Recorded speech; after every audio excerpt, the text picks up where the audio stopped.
meeting to order and ask that Father Hodge please lead us in prayer to begin this meeting. Let us pray. Eternal God, our Father, the giver of life, and every good and perfect gift, who knows and sees all things, even the secrets of our hearts. We thank you for your creation, for bringing us into this world for your good purpose. Grant that we may discern your call and claim upon our lives and live in unity and godly harmony. Bless our nation and the leaders thereof. We thank you, Lord, for those who are struggling and poor and hungry in far-off lands, and those who are in war-torn countries. Bless this council, bless our government. Give these leaders your guidance day and night for the good and well-being of our lives. We ask you through Christ your Son. Amen. Amen. I pledge allegiance to the flag of the United States of America and to the republic for which it stands, one nation, under God, indivisible, with liberty and justice for all. All right. Thank you, Father Hodge. Appreciate that. All right. Welcome, everybody, to the July council meeting.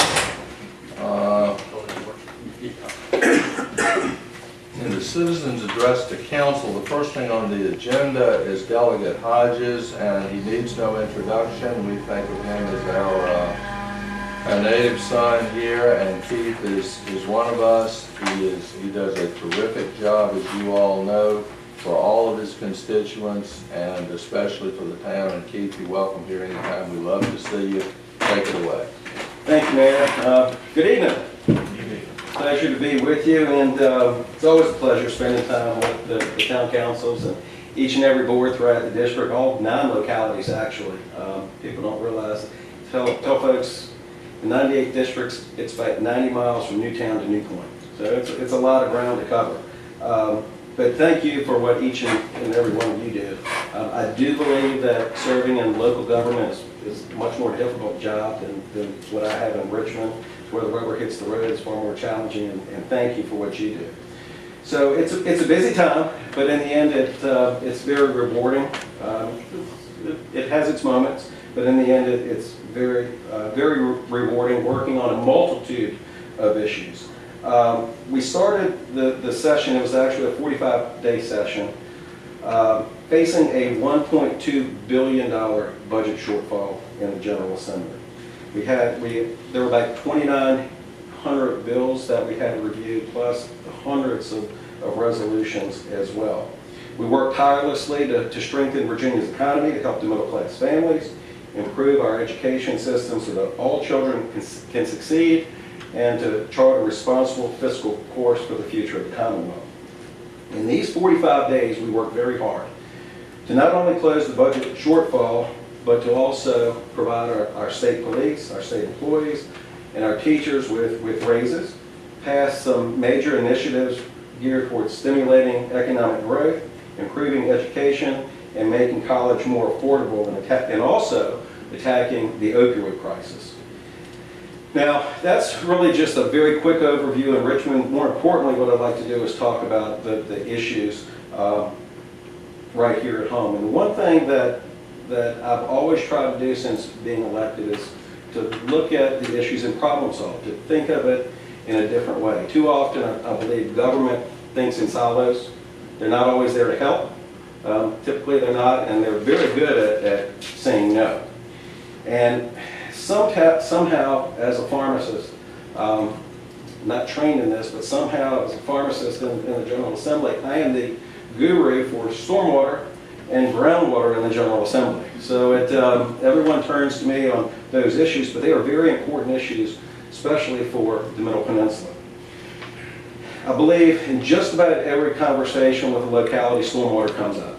It ties our hands for economic development. It's very costly to our localities, but I believe we're finally, after years, actually we dealt with this, the first session that I served in 2012, we were voting on stormwater, and we're still dealing with it. But finally, I believe we're on a good path to solve some of the issues, solve some of the problems with stormwater, to also help with economic development.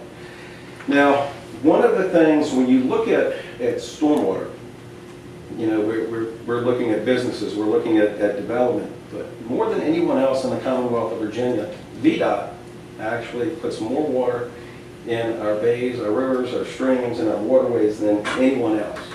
And we looked at this, we said, well, you know what, how can we use that water to our advantage? How can we close what we call that donacle, that 2,500 square feet to an acre of land disturbance that we have to deal with being the Chesapeake Bay locality that the other localities in the Commonwealth of Virginia do not have to deal with.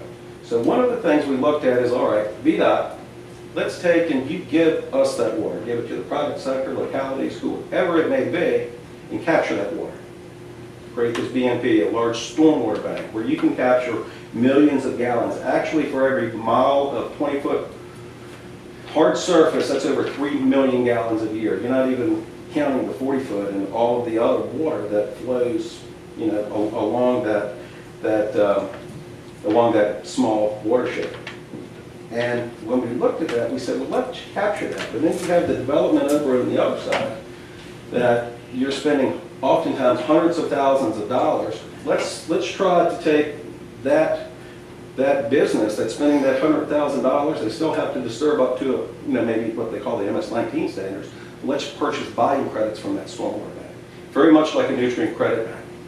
Well, we introduced legislation this past session, and I thought we were very close to try to find a way to make this work. And it was my goal, actually, with this legislation, to close that 2,500 square feet to an acre, where you can show you're making much more of a difference over here and close that 2,500 square feet to an acre.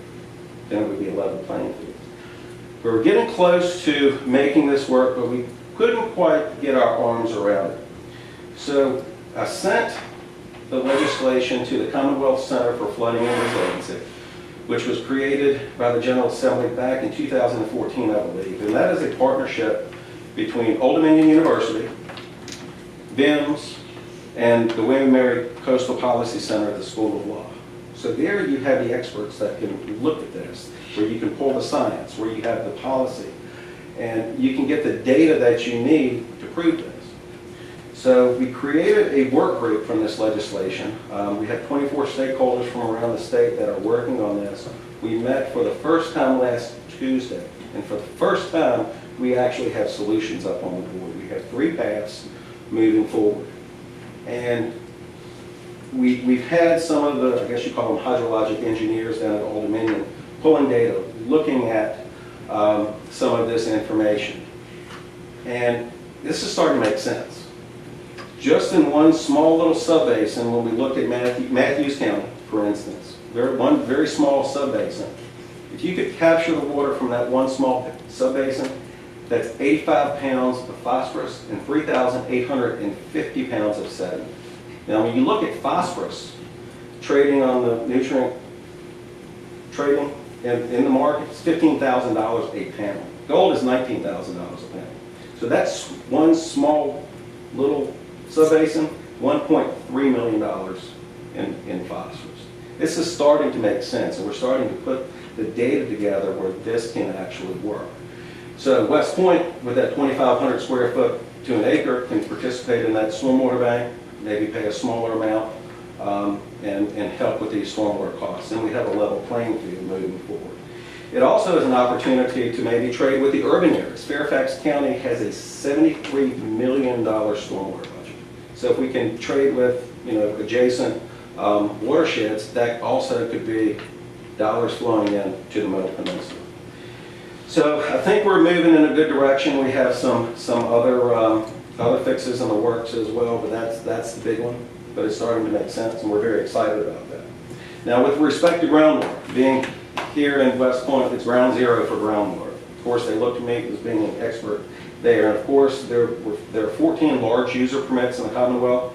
DEQ has been working with those large users the past couple of years to finalize those permits. And with the reductions in those permits, it actually stabilizes the aquifer. But there's no room for new business or expansion of existing business. So we have to find solutions. I created the Eastern Virginia Groundwater Eastern Virginia Groundwater Management Advisory Commission in statute 2 years ago to look at short-term and long-term solutions. They are making recommendations for the upcoming session. That legislation, it sunsets this year, so that committee actually dissolves. But I do have a commitment from these folks to stay engaged, to continue to work on solutions, and we really need to work hard on that. Now, one thing that I was able to come up with, I was working with a geologist, a consultant geologist that talked to me and said, look, why aren't we just going deeper? I said, what are you talking about? He said, there's water below that Potomac Aquifer. He has drilled wells all across the Commonwealth of Virginia. And in that bedrock layer, he's saying that it's basically like a broken bathtub where you have these rivers flowing through it, that you can drill into that and you can find that water. You may not get that 13 million gallons a day that you need, but you may get 3 million gallons a day. So I've been working with DMME, the state geologist, DEQ on this, and think we can possibly move forward. I'm introducing a budget amendment for a study, to fund a study between DMME and DEQ to look at this. So what you could do is you could have these wells across the state to decrease the pressure on the Potomac Aquifer. And hopefully this could be a game changer with respect to groundwater. I mentioned earlier the opioid crisis. It is a major problem, and as a pharmacist I see it each and every day. One of the #1 issues I hear from the private sector is we can't find anyone that can pass a drug test. And in some job sectors, it's as much as 50%. So how do we tackle it, especially in these rural areas where we don't have the resources? I have created a substance abuse task force in the Middle Peninsula. Chief back here has been there, has been working with us on this. So we pulled together law enforcement, CSBs, civic organizations, churches, social services. We're trying to, and working on having quarterly meetings, and we have divided into 5 subcommittees: treatment, education, resources, drug courts, and one other off the top of my head. I can't recall all of them. But we are very excited. We are making some headway with this. It is a major problem. We see it every day. And the drugs that we're seeing, the opioids and the heroin, and especially the heroin, it's not the heroin you had back in the 60s. They're lacing it with fentanyl and chlorfentanyl, these are potent substances that if you or I were exposed to them, it would probably cause immediate death. So we are making significant progress. One thing we're very excited about is what we call Recovery Sunday, which will be the 3rd Sunday in September, where from the pulpit, pastors, preachers from across the Commonwealth will be preaching on this. We created a website called recoverysunday.org, which has scriptures, sermons, prayers, hymns, videos, the tools that are needed to preach from the pulpit on this subject, where law enforcement, EMS, churches, citizens, we can stand together across the Commonwealth. We must engage the faith-based community, especially in the rural areas, to fight this problem. So, one thing that besides stormwater, from constituents, probably the #1 thing I hear about is access to quality internet across the Middle Peninsula. Fortunately, in West Point, we have access to internet for the most part. But imagine if we had internet across the Middle Peninsula where those folks could telecommute. They could stay right here at home, shop in West Point, spend their money in West Point, spend time with their families in the schools and attend those functions. Bricks and mortar, as you know, is most of the jobs they're moving into the virtual world. So we must find a way to accommodate these folks, so they can telecommute. As you know, 72% of the folks drop out of the district to work each and every day. So if you change that to 62%, imagine the economic impact.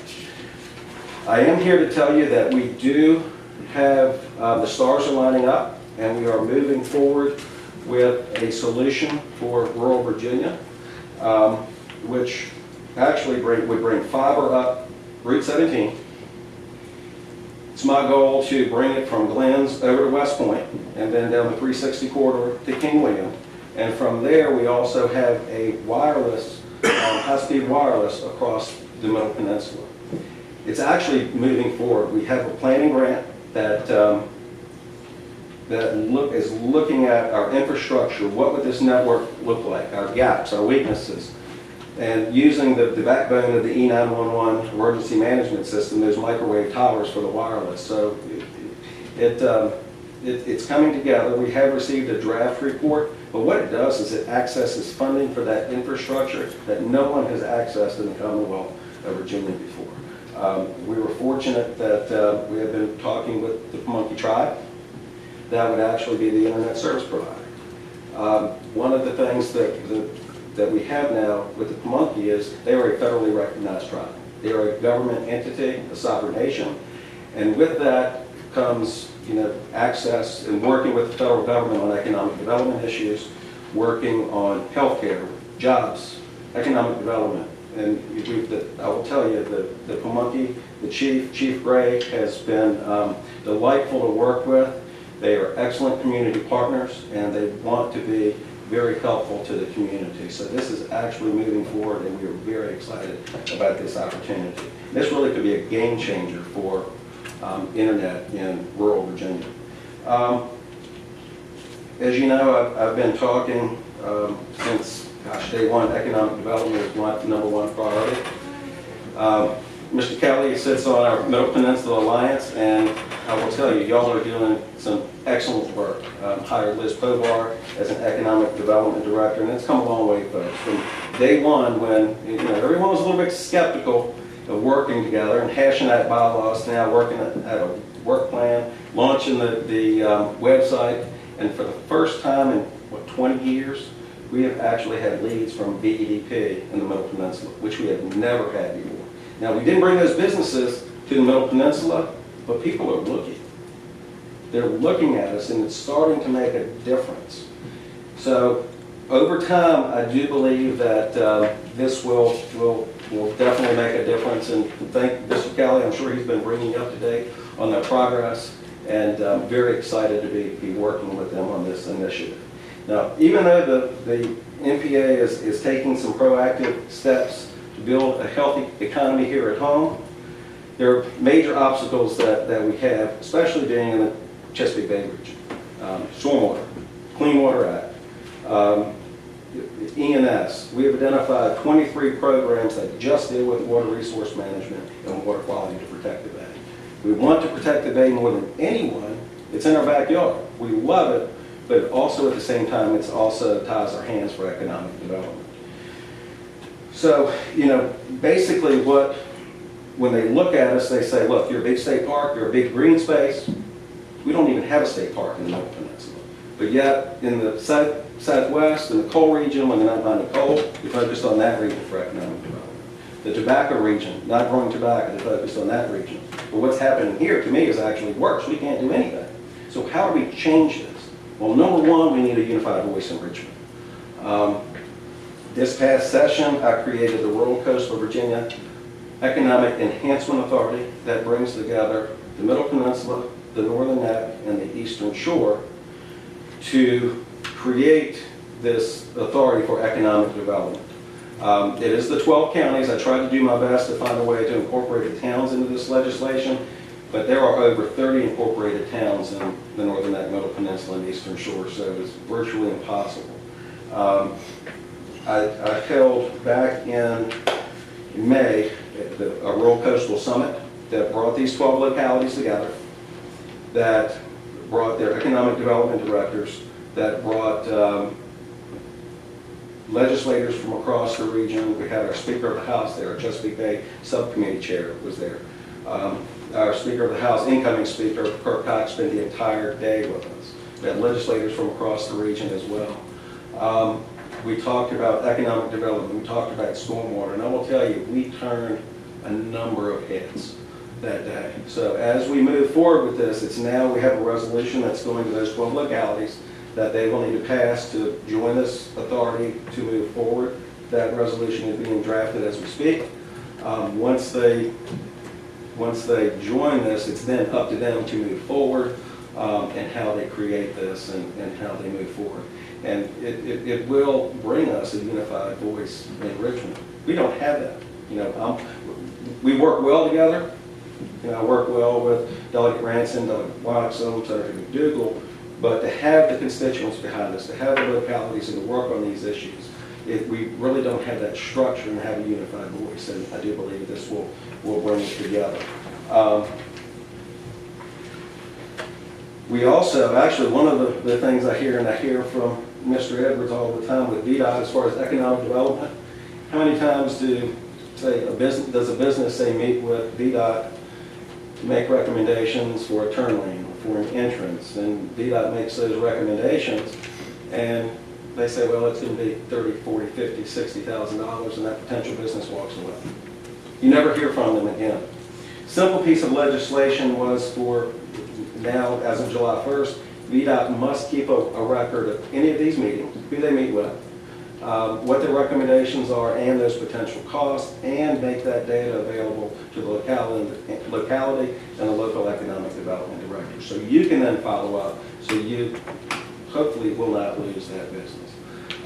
We are working on some other changes possibly for VDOT in the future, but we're making progress. Now, this is a quick version. We've been busy. We have a number of issues that we're working on each and every day, helping constituents. But my main focus really is on the issues here in the Middle Peninsula and here at home. Continue to serve on HWI, general laws, and CC&T, County, Cities, and Towns. I chair the D4 subcommittee with general laws, Rappahannock River Basin Commission, Substance Abuse Service Council, Substance Abuse Task Force. But it keeps me busy, and that's pretty much it, Mr. Mayor and Council. The quick version. I'd love to answer any questions. I always have notes, but I never use them. Questions, comments? Could you speak briefly, Delegate Hodges, on the Go Virginia and some of the things that the Middle Peninsula has been able to do since that was established? Well, the Go Virginia, that actually is a bottoms-up program to build up, what are our needs, our infrastructure, our businesses, where we're, all of our clusters.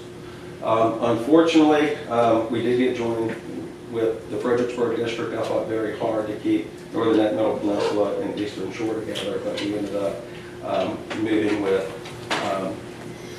in with Fredericksburg. But I was able to get some excellent folks on the regional council. They actually held a meeting yesterday, and they're working very hard to identify these clusters, to identify our gaps, and then eventually have the plan, I believe, finalized. I don't want to tell you the date, but they're moving very quickly. There are dollars, incentive dollars, available. I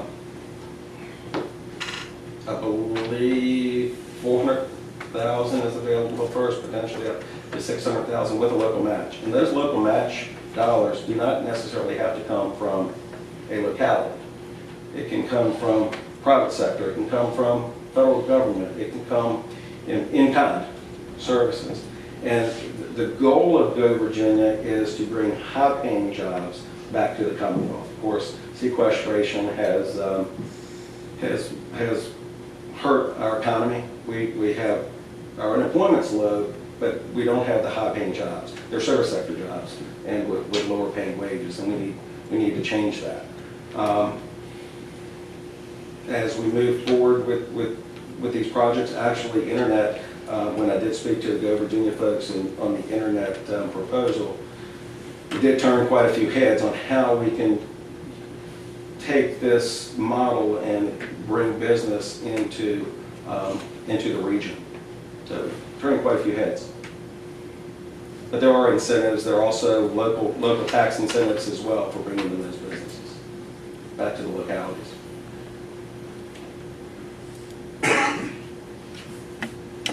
Further questions, comments? Keep up the good work. Thanks, sir. It is fun. You bring a lot of energy, you devote a lot of time and a lot of thought to this, and that does not go unnoticed. Your enthusiasm, your support for this area and this town are, I think, exemplary, and I commend you for it, and we thank you for it. Thank you, Mayor. That means a lot. It's a great deal. Thank you, sir. Anything else for Keith? You're welcome here anytime, and if you want to stay with us, fine, but I know if you want to excuse yourself, you go right I ahead. do actually have another speaking engagement in Gloucester this evening, so I do need to slip over there. That's what your relatives would never notice for you bring it here. That's only a half a page in this, but Thank you so much. thank you. Y'all have a great evening. Thank you for what you do. Thank you. All right. Citizens address the council. Would anyone like to address council on any matter pertinent to our deliberations? And you all know the plan. Come forward, your name, your address. Hold it for 3 minutes, please. Anybody? If not, that's closed. And council response to anything, and probably responded, but you go right ahead. Yep. Agenda changes, are there any? If not, is there a motion to adopt the agenda as printed? Second. Motion and a second. Karen? Mr. Kelly? Aye. Mr. Lawrence? Mr. Lawson? Aye. Mrs. Nichols? Aye. Mr. Vincent? Consent agenda. All right. Tab 1 is town council meeting and work session minutes for June 27. Comments, questions, anything? Tab 2 is the cash report.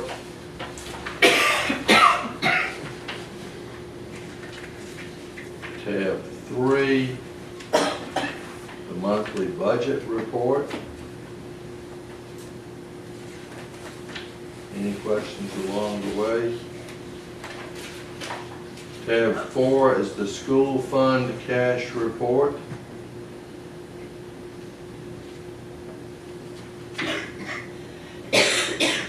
Tab 5, the West Point monthly police activity report. And the chief is here if anybody has any questions.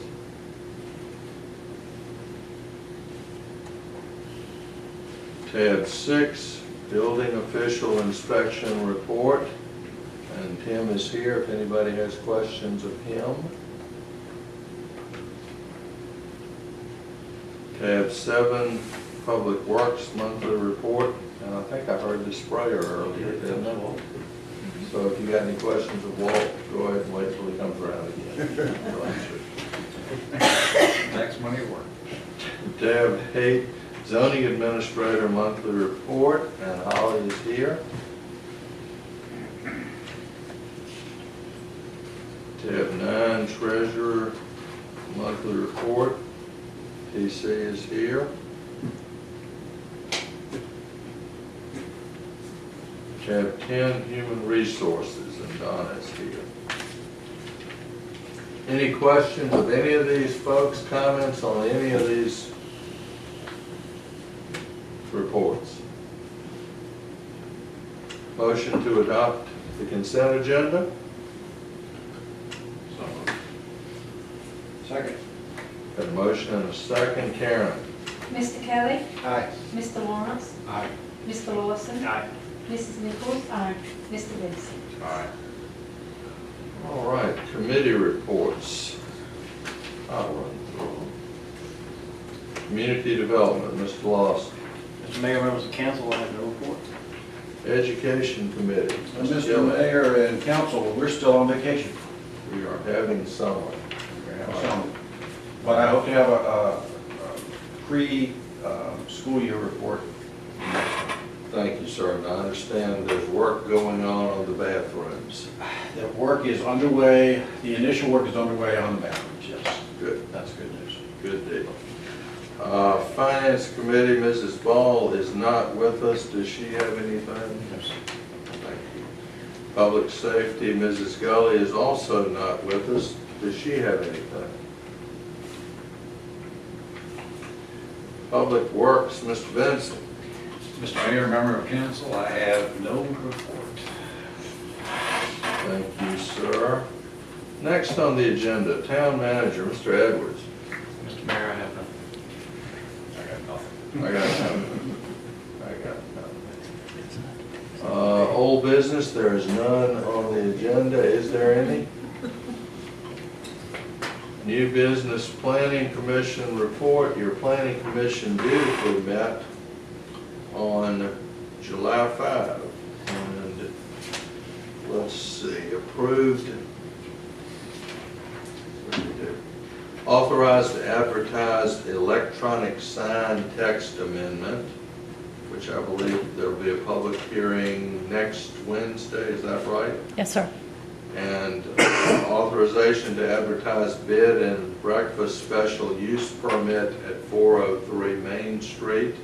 And that will also be next Wednesday at 5 o'clock here at Town Hall. And I believe there will also be a presentation by our summer interns on the new and improved and streamlined comprehensive plan. And the interns that we have this summer have been working very hard on that, and by all accounts, they have done a really good job. These interns seem to be really committed and bright young people who really took a liking to this work. And Holly taught them some of what she knows, not everything. All right, anything else? Nothing else? Motion to adjourn? All right, we stand adjourned. Thank you all very much.